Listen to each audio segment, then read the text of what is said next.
Okay, bore da pawb, good morning also. I think we'll get the session started there as we're numbers are looking good. So croeso, welcome. Croeso sesiwn Sbotolau Hinsawdd cyntaf. Falch gweld gymaint ohonoch chi yma a diolch I chi am ymuno. So welcome to the first climate spotlight session. Glad to see so many of you here and thanks for joining as well. So the first thing to mention, as you probably noticed, we are recording today's session. So just to make you aware of the privacy policy that's been included in the meeting invite, a copy was also circulated to you, so you should have that, I think, unless you registered for the session this morning.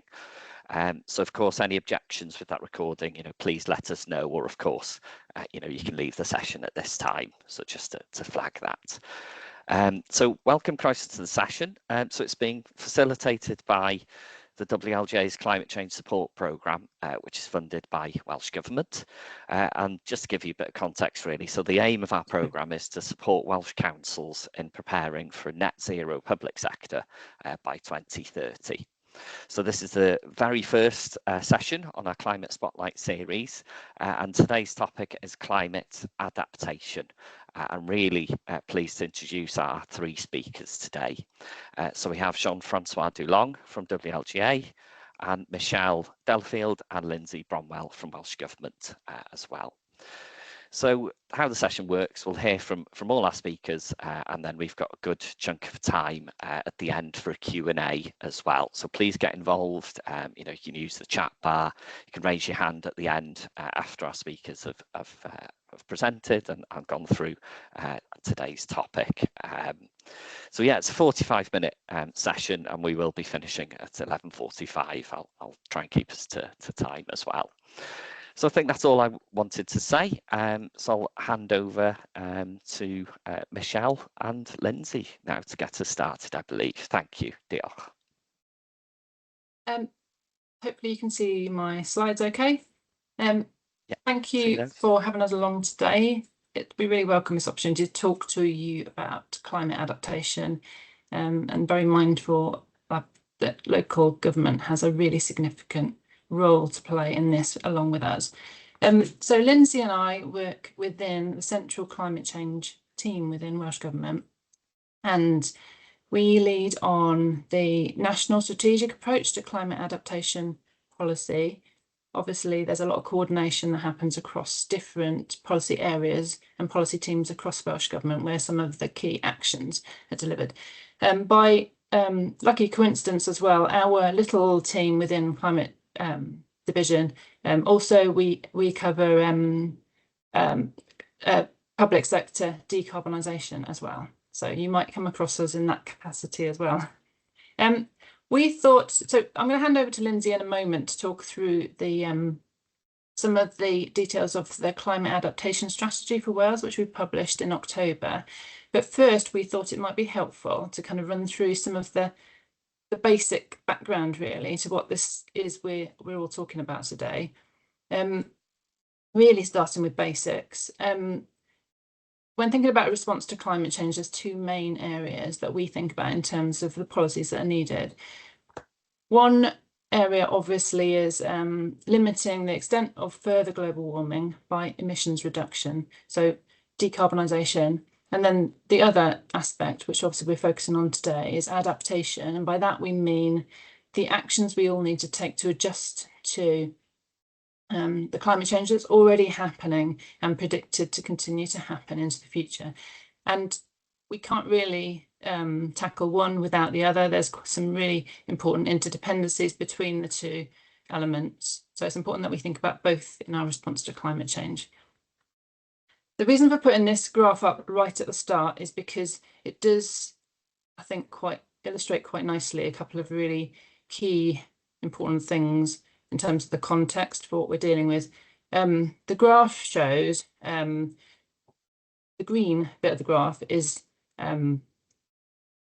what trajectory we will be on for global average temperature rises if we are successful in meeting all our international agreements for emissions reduction. The yellow graph shows the trajectory we're actually currently on, based on current actions across the world and policy commitments that are actually happening. So I guess one thing is to note that the further we look into the future, the more uncertain things are in terms of what we'll actually end up having to deal with.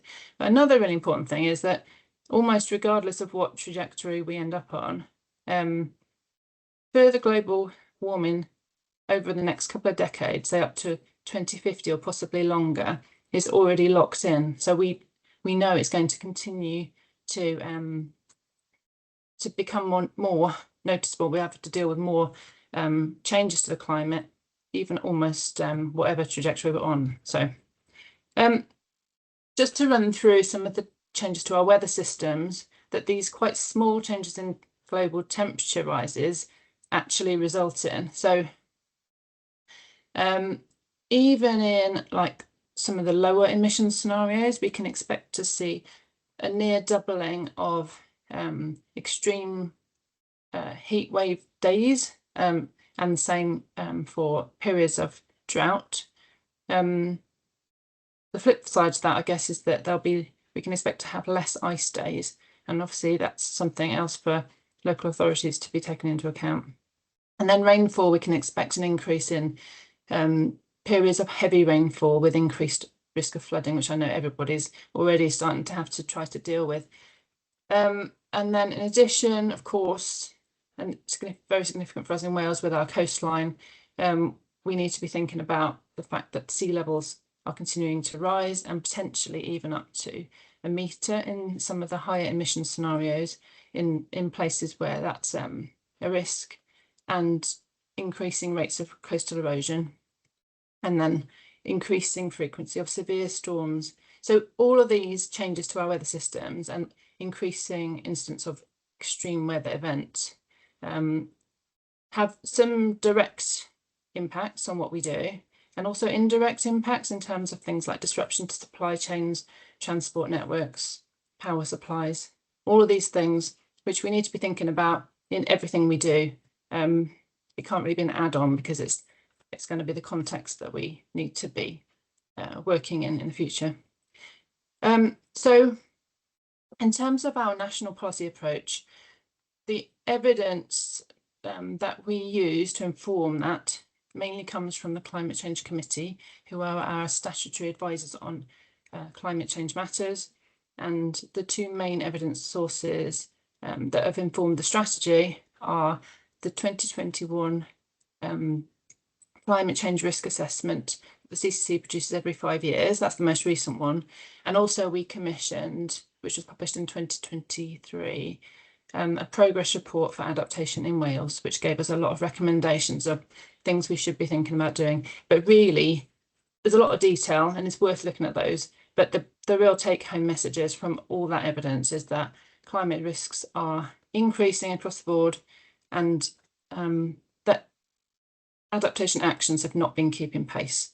So there's a lot of work to do, hence why we have published a new strategy. And I'll hand over to Lindsey to talk through that.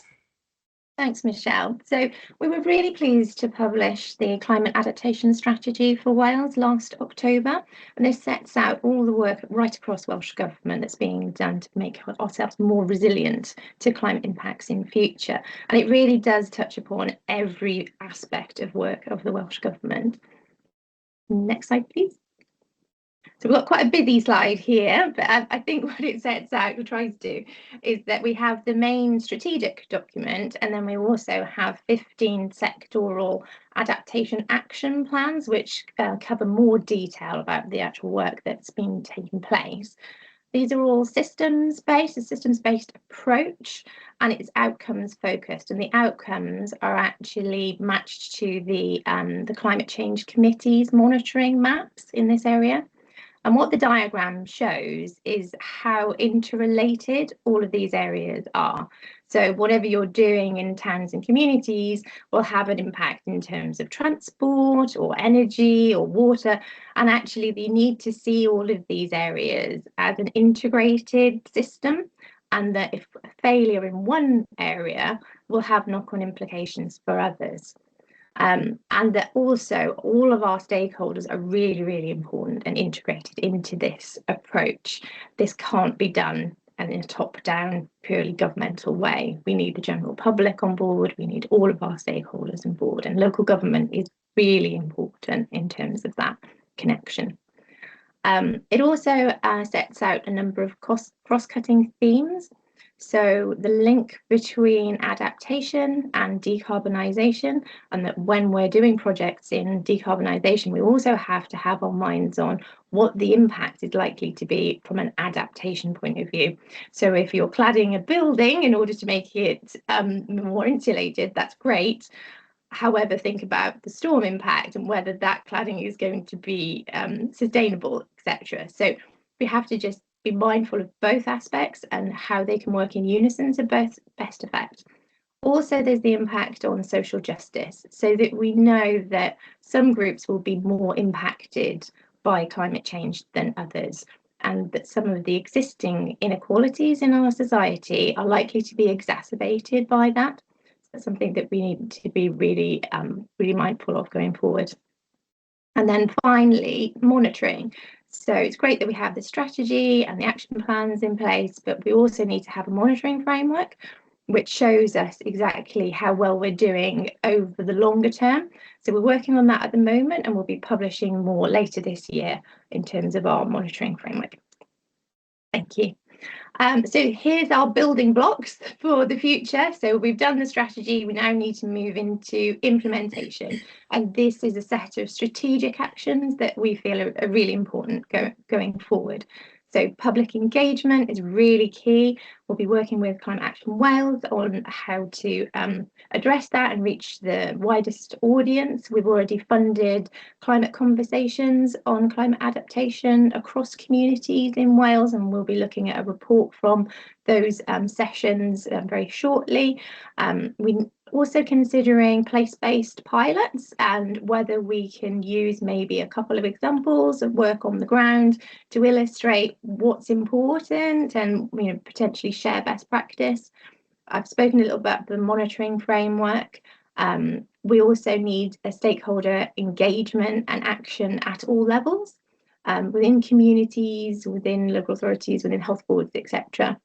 And also we going to be considering how finance can best be leveraged. So how private sector and public sector finance can work together in terms of delivering benefit, and also doing a little bit more work around the social justice aspects of this as well.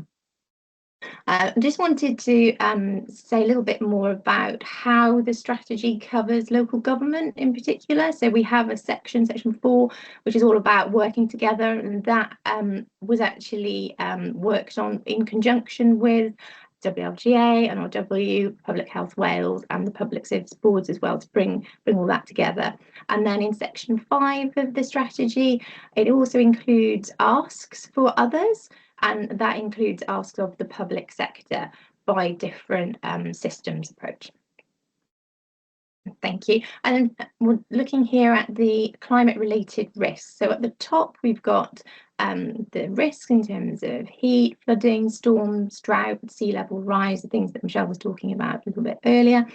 And then we need to consider really how that potentially impacts on all of the aspects that could be relevant in terms of local communities, so health and well-being, transport, supply chains.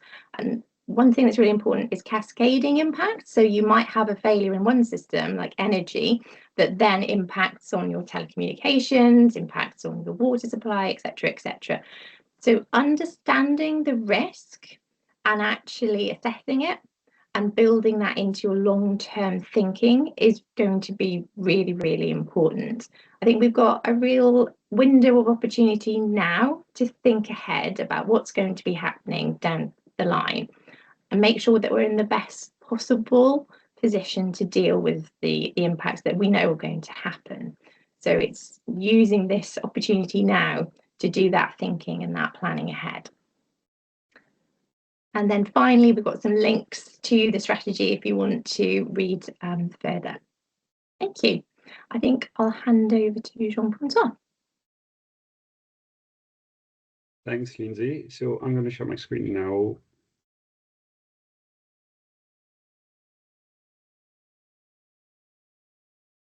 hopefully that should work for everyone. Bonjour everyone, good morning. I'm Jean-Francois. So as we say, I work for the WLGA and I'm the climate change policy lead. I'm also a member of the climate strategy panel adaptation subgroup, which Lindsey mentioned earlier.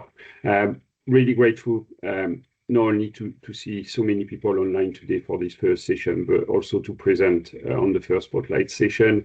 As we say, something that we got planned now moving forward for the next 12 months. And we hoping that this session will be useful for everyone. What we want to do, we want to use this session as an opportunity to share good practice and better collaborate. We all trying to tackle the same problem, but I think it's also a fantastic opportunity to showcase all the good work that's being done across councils, both on the mitigation side and the adaptation.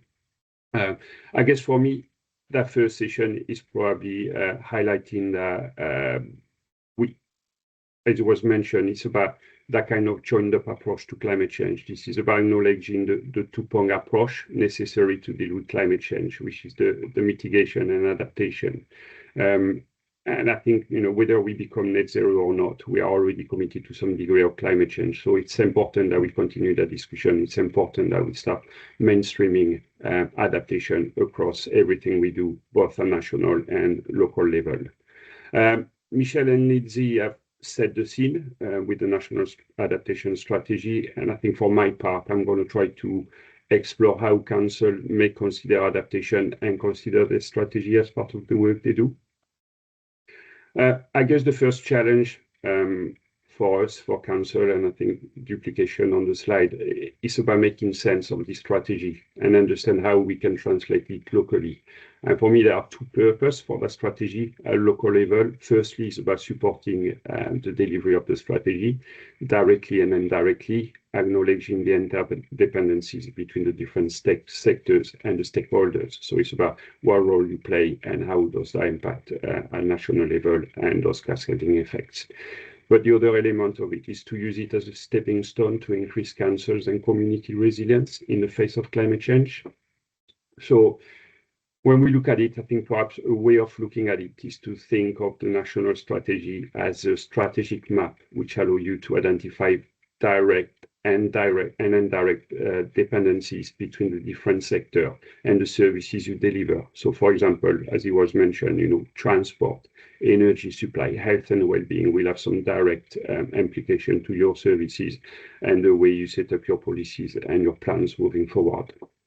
But as we all know, adaptation is place-based.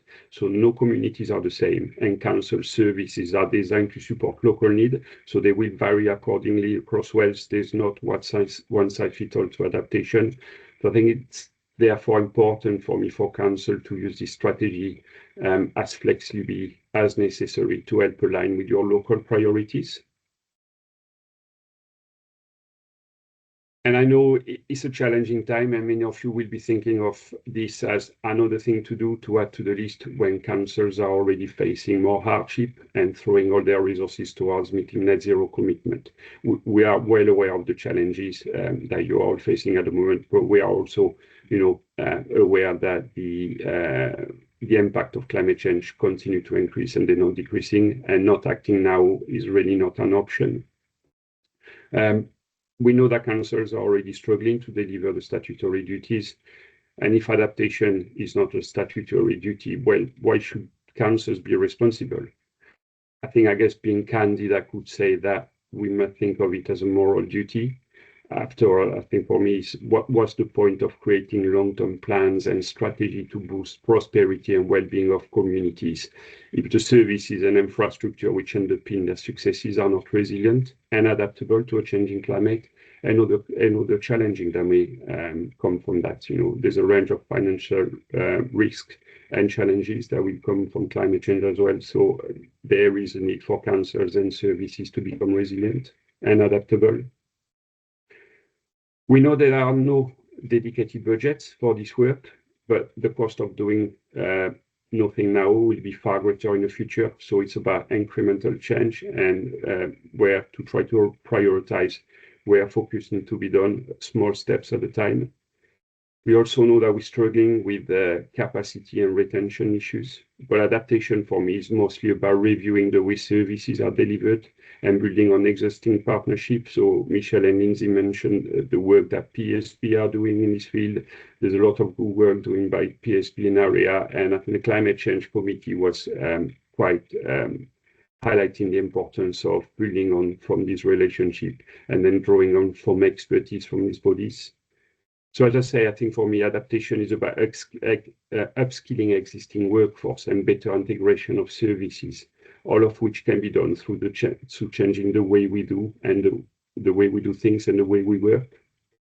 And I guess we're already seeing some good example of adaptation. There's plenty done across Wales, but it's important to note that it's not widespread, it's not the same across the board, and it's not at the pace required to keep up with climate change. Back in 2023, I think it was on the back of the CCC, the publication of the CCC progress report for Wales, the WLGA was asked to undertake a review of local authorities' climate change response, and part of this review included adaptation. So here are some of the findings that are from that review. I think the key findings were that while efforts have been made to address adaptation in a corporate manner, it was still predominantly perceived as an afterthought. There were only a majority of councils and public bodies alike which consider climate risk as part of corporate planning and corporate register. And I think the biggest one was around, we were not moving at the same pace. And I think limitation around resources were often the case. There were also, on the back of that review, a range of recommendations. Some of these recommendations were for the Welsh Government, some were for the WLGA, and there were 3 key recommendations for local government, which we are yet to take forward, but we are working and currently in the process of looking at how we can deliver these. The first one was obviously an ask to update or create climate change risk assessment and embedding these as part of corporate register. For the moment, this is not being done. We're already engaging with some of the risk managers across Wales, so we're going to start doing some work around that. And there were also 2 other recommendations. And just as an aside, when we originally set out the scope of this work, that was in work in partnership with Welsh Government and the Climate Change Committee, we plan to review councils' adaptation plans across Wales, but it clearly transpired that not many local authority, or if any, had any of these adaptation plans in place. So we had to review the scope and then identify what was being done in this field. But I think for me, there's clearly a big gap around the need to have an adaptation plan. There's work that needs to be done there. But it's also a really good opportunity as we move towards Carbon Budget 3 and councils start reviewing their net zero plans. There is perhaps an opportunity to develop more encompassing climate change plans across councils, which we consider mitigation and adaptation at the same time. Innisfrone is actually doing some work in this area, and they may be one of the first council to take this approach, highlighting the need to ensure that mitigation actions are also considered the long-term resilience. So that's the point that Lindsey and Michelle made about it earlier. Moving on, so we touched on that concept of adaptation. It may be poorly understood by some. I think for us, it is often challenging to navigate through the myriad of new tools and approaches being offered out there. So where do you start? What's the best? How do we go about it? The process of adapting can become even more challenging if it's not driven corporately, if it's not joined up and embedded as a core activity. So this is why good adaptation promotes that kind of 3-tier approach and interconnected approach to adaptation. It starts at the top. It's about setting the direction and providing the joined-up approach. It's about political buy-in, corporate buy-in. Then it cascades down to services, where it's about ensuring resilience and service continuity. It's about starting with strong policy. So, for example, placemaking will be your core policy, where you can not only increase the resilience of your communities, but the way you do things, the way strategic planning is done, and so forth. And then finally, through your adaptive pathways and policy setting, you are reaching and increasing adaptation and resilience of communities. But I think for me, there's a key role here for elected members in terms of supporting communities' empowerment and also trying to get them to become a bit more self-resilient. The message is clear. I think adaptation and resilience is not just a role of one organization, one of service. It's all of wealth. It's an approach from the top all the way down and back up again. Don't spend too much time looking at this process map. I think it's just here to identify that and illustrate that you can make the process of identifying adapting pathways as complex and abstract as you like it. You can lose everyone along the way, and you can turn adaptation into an undeliverable beast. For us, though, we prefer to promote adaptation as a more proportional concept, which considers the different risk and impact level of services. It's also by considering your current capacity and skills to look at it. So it's about allowing you to create proportional climate change risk assessment, working with others, for example, the PSBs, which are already progressing climate change risk assessment and some work. The point really around there is whichever way you look at it, adaptation starts with understanding the different climate risk and how they can impact on your organization. So on the next slide, it's just giving you some example of how a good understanding of climate risk can support, it can help at different levels. So if you start organization-based adaptation, for us, it can only start with corporate and political buy-in. And this can be extremely challenging when priorities are elsewhere. And the concept is so vague as well. So adaptation needs to be seen by leaders as a valid core purpose. And this can only come with understanding of climate risks and impact. Corporate register will play a key role in supporting that and ensuring that the services and all the department, the policies and the plans are encompassing and consider the full spectrum of risk. At a service level, we mentioned service continuity, but that's not the only element. Climate change risk assessment and climate risk can support understanding a combination of risk and vulnerability. So it's about understanding the impact of your activities, the cascading impact that this can have. But it's about also that kind of rationalization. So Lindsey touched on that work on the example of carbon neutral building, investing on decarbonizing building and so forth. But yeah, it's about that kind of sustainability. Is the building itself sustainable in the long term? Is it in a flood zone? Has it been built in a way that is going to be resistant to heat and so forth? So there's a lot of questions that can be asked and that kind of wider understanding around it. And then that community-based adaptation, and as we say, it's about political buy-in and empowerment, and it's about increasing the knowledge and awareness through engagement. I mentioned the PSB, there's been a lot of work doing, Comtaf, Morgan of PSB have done, and Swansea as well have done a lot of work there, engaging with a lot of communities about understanding their priorities and so forth. So again, it's not an organization responsibility, but it's about working with these other stakeholders and partners that can have access and engage more widely with communities. A couple of slides to finish up, and I think it would be easy for us to just say, well, crap on, you know, you've got to deliver adaptation, let's get on with it. But we are aware that it's only the start of a journey for most, and while adaptation is place-based and there's no one-size-fits-all, Council will need to be getting some support on that, because it's about tackling adaptation consistently across the board. It's about working on collaboration with others and looking at the kind of support that's being needed. So that's why the climate strategy panel, which I hope you're all familiar with, which bring in the most chief exec from the local authorities as well as senior official from Welsh government. This strategy panel has been driving the net zero agenda, and last year they identified the need to consider adaptation to the same level, and they've asked us to create an adaptation subgroup. So that subgroup was set up in January last year, and the aim was to drive adaptation, the agenda across Wales. So we started our journey by supporting Welsh Government with the drafting of the National Adaptation Strategy, bringing in a range of public sector bodies with us. As I say, it's about driving public sector collaboration because adaptation is a problem for everyone, or an opportunity for everyone, I should say.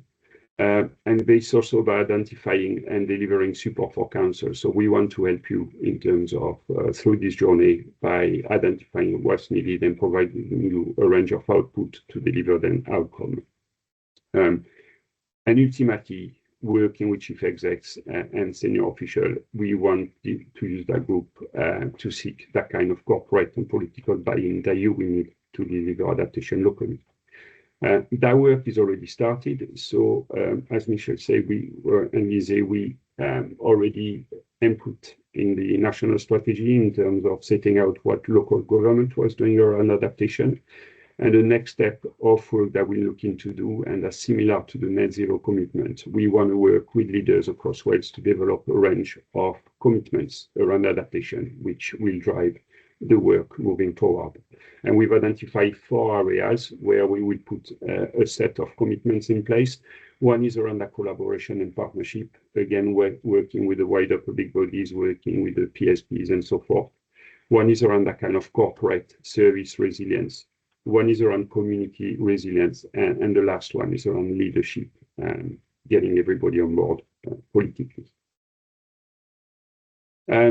To support the task and finish, then we has mentioned the WLGA climate change program. So we're looking to use the CCSP as a key driver to help the agenda. We just submitted a new business case to Welsh Government for another 3 years of funding, and adaptation is at the heart of the new business case. So we'll be looking to deliver a range of support and identify a range of support for the local authorities and the task and finish group to support adaptation. The CCSP for us is pretty much a council-led program. We're looking to deliver a range of output that meets your need. So we want to engage and work closely with you in terms of identifying what you will need to support the adaptation agenda. And we'll be doing that through the climate change support program and the climate change officers group, and other network that we're currently identifying. But really the first task that we want to do is really to broaden the understanding around climate change, and we'll be focusing on leadership training and adaptation literacy moving forward. And really, just to finish, 3 quick points on takeaway from us is that adaptation is a starting point. We are at the start of a journey. It's not about doing more, but it's about doing things differently, and future cost of doing nothing will be far greater. Yorema. Thank you very much. Thanks very much, Jean-Francois, and to Lindsey and Michelle as well. And I think, really appreciate, firstly, you summarising just some of those challenges, but also, the successes as well that we've had. And I think, we're aware it's a 45-minute introductory session as well. So, I think covering climate adaptation in 45 minutes, I don't think is doable, on any level really. But thank you for, setting out that scene and some of the broader points and current discussions that are going on as well. So that's it from our speakers. And as I mentioned earlier, happy to open that Q&A session now for obviously those of you that are attending. If you'd like to put something in the chat or raise your hand to come in, if you have a question or something you'd like a bit more information on from any of our speakers, please do come in. Okay, great. So yeah, 45 minutes predictably has flown by, but just to thank our speakers once again, for joining us today, and as I say, to cover, give us that introduction on climate adaptation, and thanks to everyone for attending as well. Just a couple of things to note before we close the session.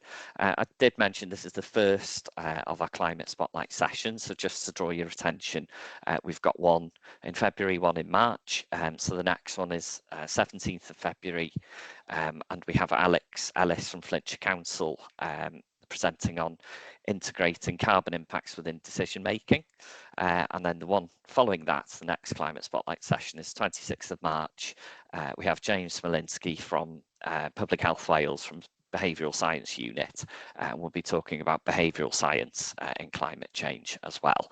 We've also got further sessions in the pipeline. We're planning to run them monthly, as I mentioned, so any updates there we'll let you know as well. And just to quickly mention as well, I think Rich put in the chat earlier, if there is anything you would like to see in terms of a session, if you have any thoughts, any feedback on today's session, please get in touch and let us know as well.